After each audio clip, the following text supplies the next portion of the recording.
todos os jovens que estão em todas as partes do Brasil, em alguns países do exterior, com a paz do Senhor Jesus. O assunto da nossa última mensagem desse mini seminário é sobre um personagem da Palavra de Deus que ocupa uma das maiores biografias da Bíblia. É o personagem de José. Eu convido a sentados mesmos, abrirmos a Palavra de Deus no livro de Gênesis. Teremos 3 versículos no livro de Gênesis. Primeiramente, capítulo 39, no verso 2.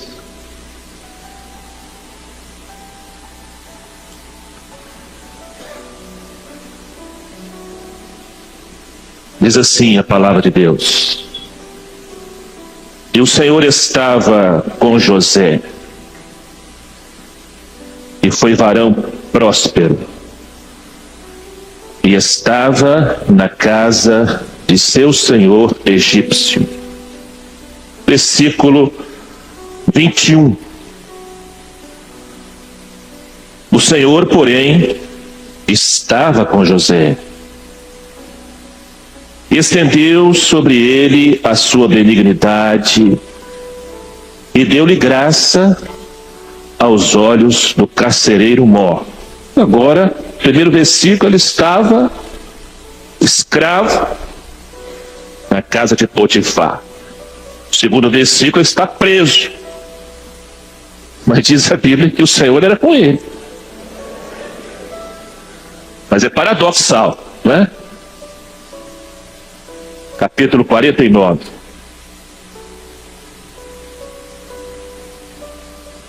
Versículo 22.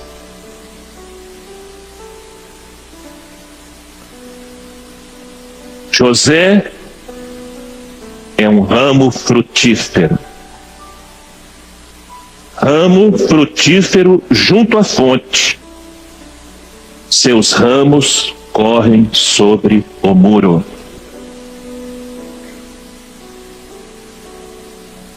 Meus irmãos, José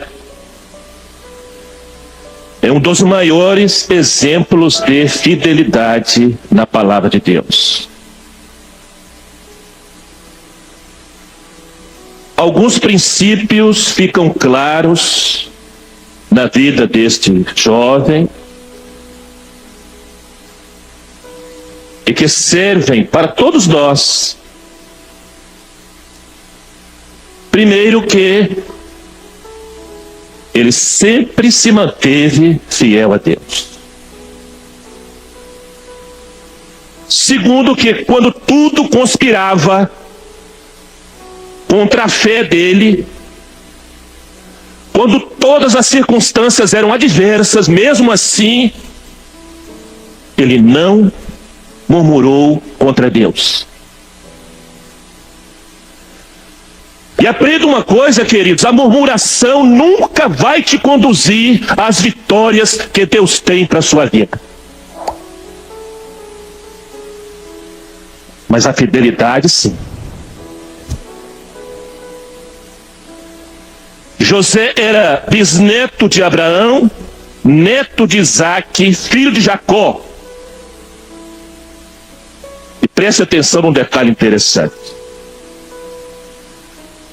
O primeiro filho de Jacó foi Rúben, com Lia. Mas o primeiro filho do amor de Jacó, porque a Bíblia diz que Jacó amava Raquel. Então o primogênito do amor de Jacó não foi Rúben. O primogênito do amor de Jacó foi José. José era o primogênito, entre aspas, do amor de Jacó. Por isso a Bíblia diz que Jacó o presenteou com uma veste diferente dos demais irmãos. Era uma veste colorida. Mas isso é um princípio bíblico mesmo, que a Bíblia mostra que Deus não aceita o nosso primeiro nascimento. Deus não aceita o nosso nascimento natural. É por isso que a Bíblia diz: necessário vos é nascer de novo. E nascer de novo é nascer gerado pelo amor e pela graça do Pai.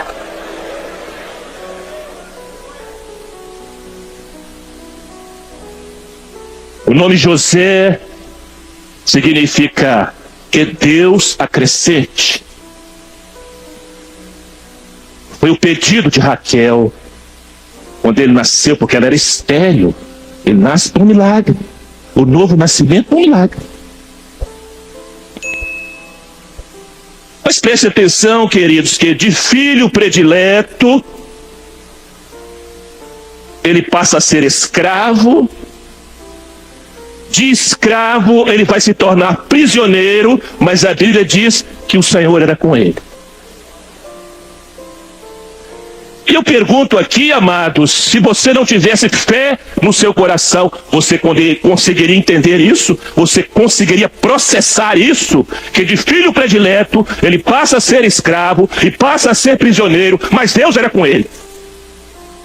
A razão não consegue processar isso, só a fé. Não se explica a fé pela razão. Não adianta querer explicar a fé para o seu amigo, para a sua colega. Não adianta. Eles precisam ter uma experiência com a fé.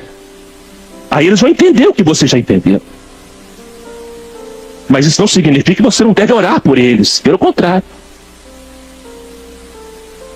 Todas as situações difíceis que sobrevieram a José estavam carregadas de providências divinas. Deus iria usar todas as adversidades, todas as circunstâncias negativas para salvar a família dele, para salvar outros povos que estavam com fome e para revelar a soberania de Deus. Mas é evidente que José não sabia que todas aquelas circunstâncias, quando jovem ainda, ele não sabia que estavam carregadas da providência divina, mas ele sabia uma coisa: ele sabia que podia confiar no Deus de Jacó. Ele se lembrava dos sonhos que Deus falou com ele. Ele se apegou à ciência de Deus e não à ciência, ao conhecimento das circunstâncias temporais.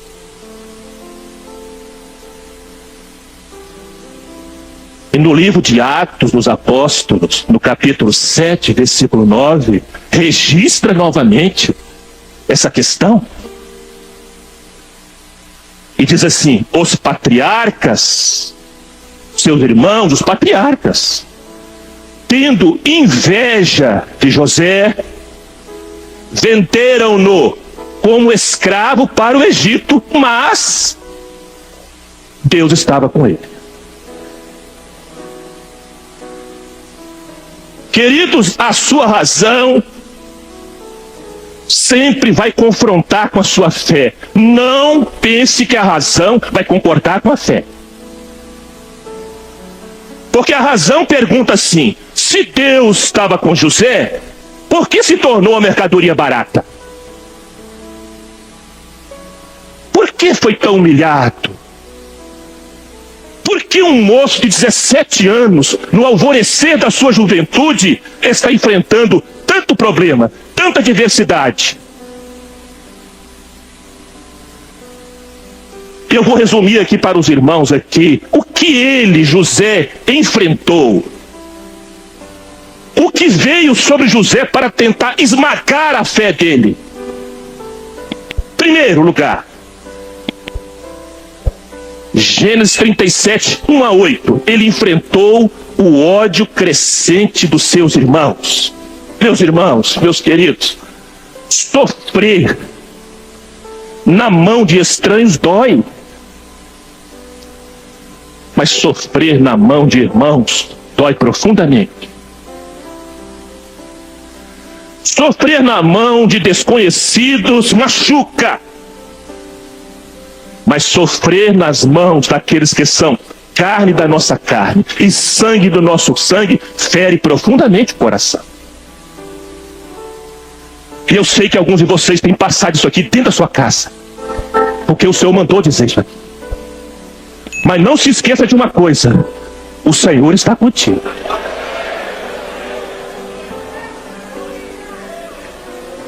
Em segundo lugar, ele enfrentou a inveja e o ciúme irracional dos seus irmãos. Gênesis 37, 11. Aprendam, jovens, uma coisa: o ciúme, a inveja é um pecado grave. É uma doença que corrói o bom senso. É uma doença que desestabiliza o equilíbrio emocional da pessoa e destrói a comunhão. O ciúme vê o que não existe. O ciúme aumenta o que existe. E o ciúme procura o que não quer achar. Esse é o ciúme. O ódio, somado ao ciúme, mataram José no coração dos irmãos dele. E sabe o que a Bíblia diz quando você odeia seu irmão? Sabe o que a Bíblia diz quando você aborrece o seu irmão? Não estamos brincando aqui de igreja não, hein? Nós precisamos desesperadamente voltar a viver a essência do Evangelho. E a Bíblia diz o seguinte, lá em 1 João 3,15, qualquer pastor, diácono, grupo de louvor, instrumentista, qualquer que aborrece, odeia seu irmão, é assassino, é homicida. E vós sabeis que nenhum homicida tem permanecente nele a vida eterna.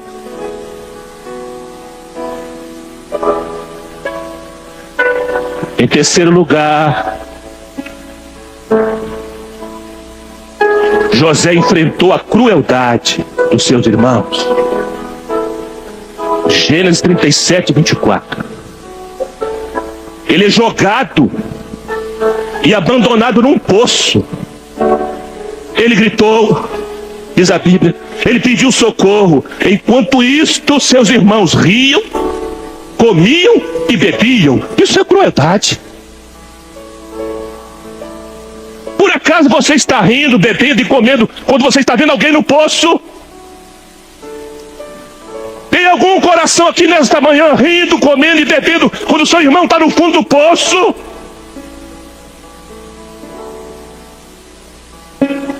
José clamava por socorro e chorava. Mas seus irmãos tamparam os ouvidos e não atenderam. O venderam com uma mercadoria sem valor, um objeto descartável. E esta equação, ódio, mais ciúme, mais inveja, é igual a crueldade.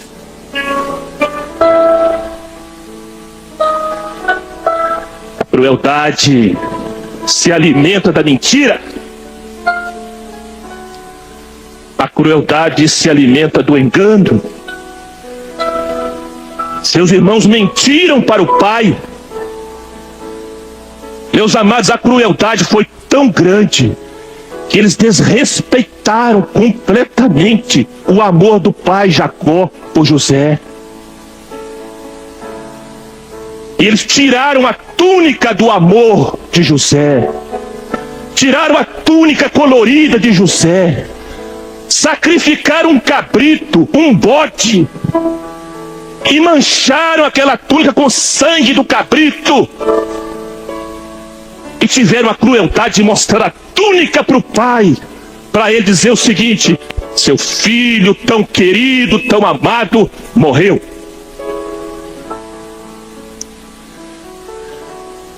Meus queridos, o sangue de cabrito é o sangue do engano. É o sangue da mentira. É o sangue do desprezo. É o sangue do ódio. É o sangue da inveja, do ciúme, da crueldade, ao contrário do sangue do Cordeiro. O sangue do Cordeiro é o sangue do amor. É o sangue do perdão. É o sangue da tolerância. É o sangue da misericórdia. É o sangue da compaixão. É o sangue da graça. É o sangue da benignidade. É o sangue da humildade. E o Senhor mandou fazer uma pergunta muito séria aqui nesta manhã. Qual desses dois sangues? Qual desses dois sangues estão manchando a túnica espiritual que veste o seu coração nessa manhã? Qual desses dois sangues? É o sangue do cabrito, da violência, do engano, do desprezo, do desejar mal uns aos outros. É o sangue da malícia, da falsidade, da maldade. Quando os olhos do pai Jacó enxergaram aquele sangue na túnica de José, ele chorou, o coração dele doeu, o coração dele sangrou, porque ele falou assim: meu filho morreu nesse... Se o pai enxergar hoje esse sangue de cabrito na túnica espiritual que veste o nosso coração, o coração dele vai sangrar, o coração dele vai doar, o coração dele vai sentir, vai doer, e ele vai dizer: meu filho morreu nesse coração. Mas se ele enxergar na túnica que veste o nosso coração, na túnica espiritual que veste o seu coração, se ele enxergar o sangue do Cordeiro, o coração dele se alegra, o coração dele sorri, e ele diz: meu filho está vivo, meu filho está vivo nesse coração. Não adianta, meus irmãos, dizer glórias e aleluias se o sangue do Cordeiro não estiver realmente na túnica do nosso coração. Deus não vai aceitar essa glorificação, não.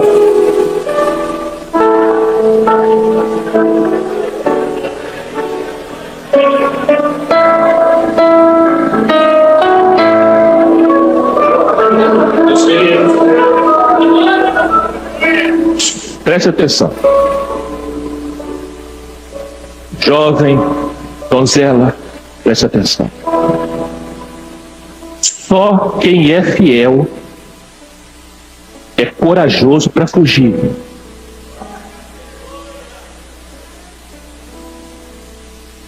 Parece contraditório essa afirmação, mas na vida espiritual é assim mesmo. Em Gênesis 39:12, a Bíblia diz que José fugiu da sedução da mulher de Potifar. E quando Paulo escreve ao jovem Timóteo, ele diz o seguinte: foge, Timóteo, foge dos desejos da mocidade. Só quem é fiel é corajoso para fugir. Foge da carne, queridos. Fujam das paixões da mocidade. Fugir aqui não é ser medroso, não é ser covarde, é ser valente. É ser fiel, sabe por quê? A carne é fraca e ela não resiste. Não brinque com a carne. Quando Paulo fala sobre opressão, sobre enfrentar o adversário, ele fala resistir, não no grito. Resistir no jejum, na madrugada, no clamor pelo sangue de Jesus. Mas quando ele fala de desejo da mocidade, ele fala: foge, foge. Mas sabe uma coisa, amados? Quando você fugir da carne, quando você for corajoso, fiel, para fugir dos desejos da mocidade, ela vai desafiar você. ela vai tocar o seu ego, ela vai querer tocar o seu eu, ela vai dizer assim: você não é homem, não? A resposta do fiel é a mesma de José. Sabe qual foi a resposta que José deu para a mulher de Potifar? Como poderia eu pecar contra Deus? José preferiu perder sua liberdade física a perder sua comunhão com Deus. Ele estava pronto até para morrer, menos para pecar. José é um exemplo extraordinário. Quem somos nós para chegar aos pés de José em termos de fidelidade? Quem somos nós? Amados, José enfrentou a demora de Deus. José enfrentou uma das situações mais difíceis de um crente, de um servo, de uma serva de ministrar, que é a aparente demora de Deus. Quando entramos num período de provas, de deserto, de sofrimentos, nossa fé é questionada. José passou, preste atenção, José passou longos 13 anos de adversidades, lutas e fortes rajadas de ventos contrários. Mas Deus estava com ele. Você está num processo longo já de lutas, de provas, de ventos contrários. Está, continue fiel. Porque Deus está contigo. Enquanto na demora aparente de Deus, a razão desespera, a fé descansa. Enquanto na demora aparente de Deus, a razão grita: onde está Deus? Por que não responde? A fé, pelo contrário, a fé louva e adora. Enquanto a razão desconfia e pergunta, como Israel perguntou no deserto: está o Senhor no meio de nós ou não? Enquanto a razão fala isso, a fé genuína, verdadeira, ajoelha e confessa: tudo posso daquele que me fortalece.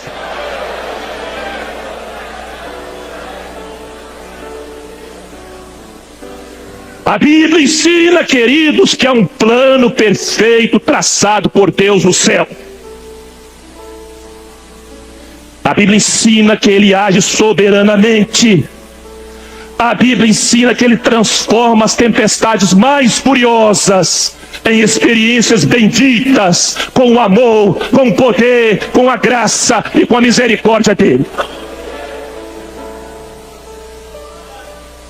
José era um jovem fiel ao seu pai, fiel ao seu patrão e fiel a Deus.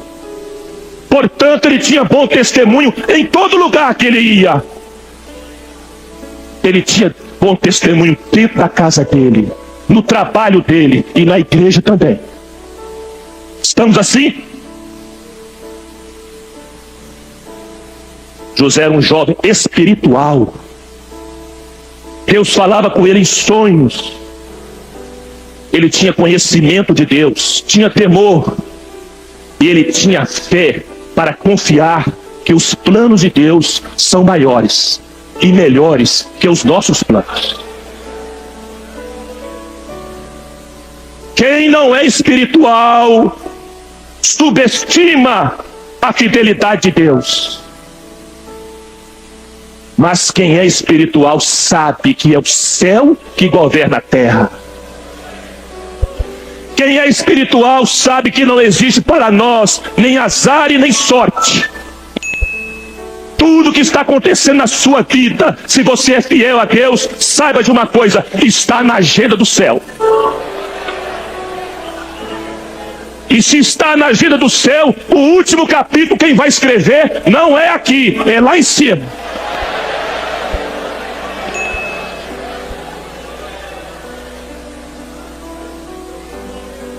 José não era uma pessoa mesquinha. José não era uma pessoa rancorosa. José não era uma pessoa vingativa. José vai viver, não falar, não pregar. Vou repetir, ele vai viver e não falar só. Ele vai viver o que eu considero, pessoalmente, a maior característica dele como tipo, como pré-figura de Jesus no Velho Testamento. Ele vai perdoar. Ele vai perdoar. Ele não vai discutir os termos do perdão. Ele não vai fazer como nós, colocar condições para perdoar. Perdão da Bíblia não é acordo. Perdão é perdão. Perdão não é acordo. Perdão é perdão. Está zerada a dívida. Dos teus pecados não me lembro mais. Nós não perdoamos assim não. Olha, nós estamos aqui para tocar alguns pontos aqui, que eu não sei se todos vão gostar, mas eu também não estou preocupado. Desculpe aqui, minha franqueza. Porque eu vou falar o que o Senhor mandou falar. Nós não perdoamos assim não, viu? Nós estabelecemos condições para perdoar. Eu te perdoo, mas eu te perdoo, vírgula. José não fez isso não. Todo o ódio dos irmãos por ele, toda inveja, todo ciúme, toda maldade, toda crueldade, ele vai perdoar. Sabe por que ele é um tipo para mim? E essa é a maior característica dele com relação a Jesus, porque Jesus também fez isso. Sabe por que nós estamos aqui nesta manhã? Porque no alto da cruz do Calvário, ele olhou para a multidão algoz, manchada com sangue de cabrito no coração deles. Ia derramar agora o sangue do Cordeiro, para substituir aquele sangue do cabrito. E no alto da cruz do Calvário, ele disse: Pai, perdoa-lhes, porque eles não sabem o que faz. Não estamos aqui porque somos bonzinhos. Não estamos aqui porque somos organizados. Não estamos aqui porque somos a nata do Evangelho. Nós estamos aqui porque Jesus me perdoou de todos os meus pecados.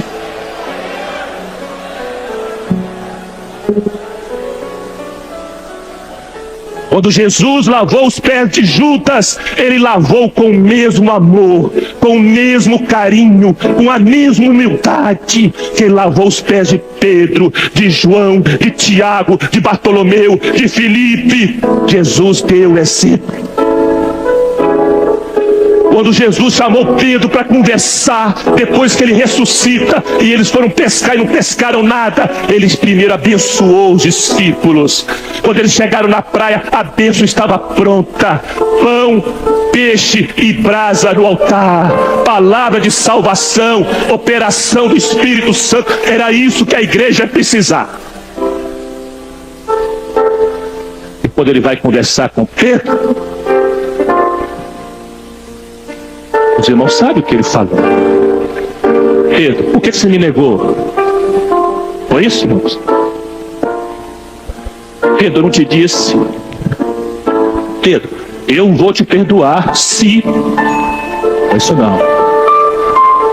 Pedro, tu me amas? Falou do amor. Ele não falou da mágoa. Ele não falou da mágoa. Ele não abordou o ressentimento. Ele não apontou a falha, ele não tocou mais na ferida. Pedro, tu me amas?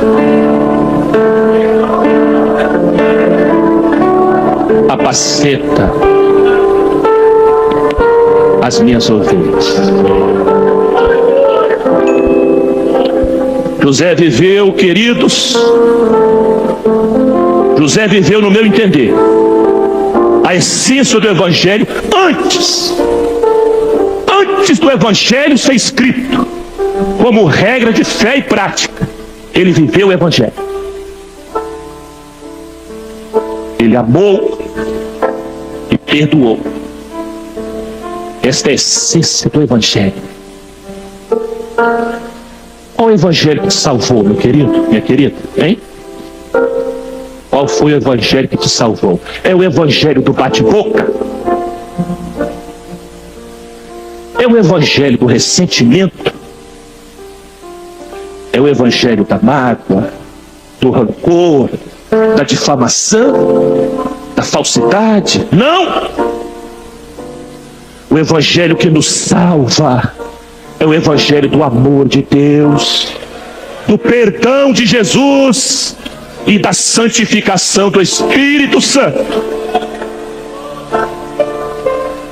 Placa de igreja não salva, o amor de Deus salva, o perdão de Jesus salva, o seu sangue salva, o seu Espírito Santo salva.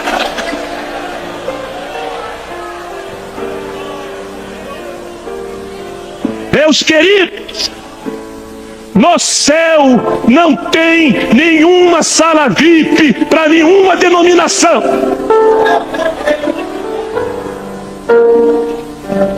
Na casa de meu pai há muitas moradas.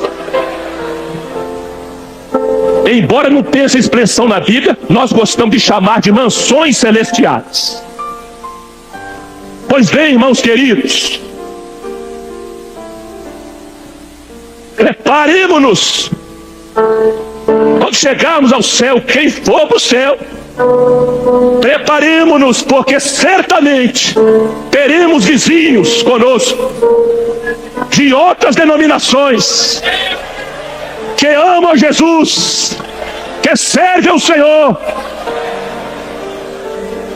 Nenhum tipo de orgulho agrada a Deus, muito menos orgulho denominacional.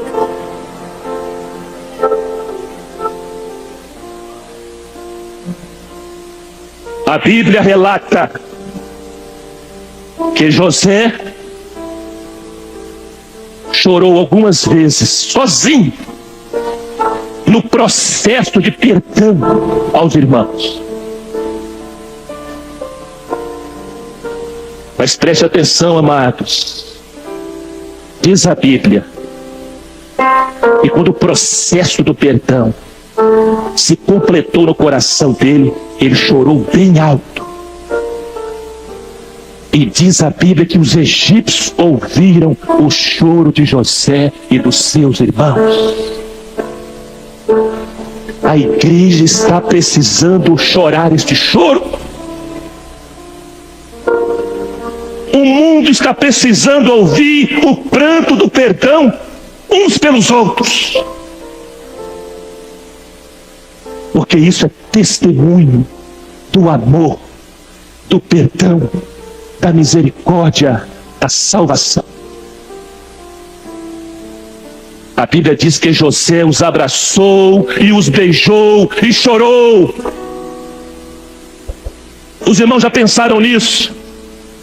22 anos, queridos, 22 anos de ressentimentos, de mágoas, amarguras foram curadas naquela reunião. Todos os ressentimentos, todas as diferenças, todas as malícias foram curadas com o perdão, com as lágrimas do perdão. Estamos terminando, amados. Portanto, jovens que Deus salvou, portanto, jovens que estão batizados com o Espírito Santo, Portanto, jovens que têm dons espirituais, portanto, jovens que têm a túnica do amor do Pai, a túnica colorida, a túnica da multiforme graça de Deus, sigamos o exemplo nobre de José. Seja fiel, preze pelo bom testemunho, busque ser um jovem espiritual, com temor, com a fé que confia que os planos de Deus são maiores e melhores que os nossos. Os verdadeiros redimidos, queridos, a Bíblia diz isso. Os verdadeiros redimidos têm compaixão, têm misericórdia e têm olhar humilde. Porque a redenção que nos alcançou revelou a compaixão do Salvador, a misericórdia do Pai e a humildade do Espírito Santo. Vamos terminar. Lembrem-se uma coisa: a pomba, o Espírito Santo, não pousa sobre o lobo. A pomba não pousa sobre o urso. A pomba não pousa sobre a serpente. Mas ela pousa sobre o cordeiro. Você tem o cordeiro, a pomba está pousada em você. Você tem tudo na vida. Você não vai ter, não. Você já tem tudo na vida. A pomba pousou sobre ti. Não a espante. Não a espante. Seja cada dia mais amigo, mais amiga dela. José é um ramo frutífero junto à fonte. Seus ramos correm, se estendem sobre os muros. E Jesus um dia falou, né? Eu sou a videira, e vós as varas, os ramos. Quem está em mim e eu nele, esse dá muito fruto. Fecha os nossos olhos.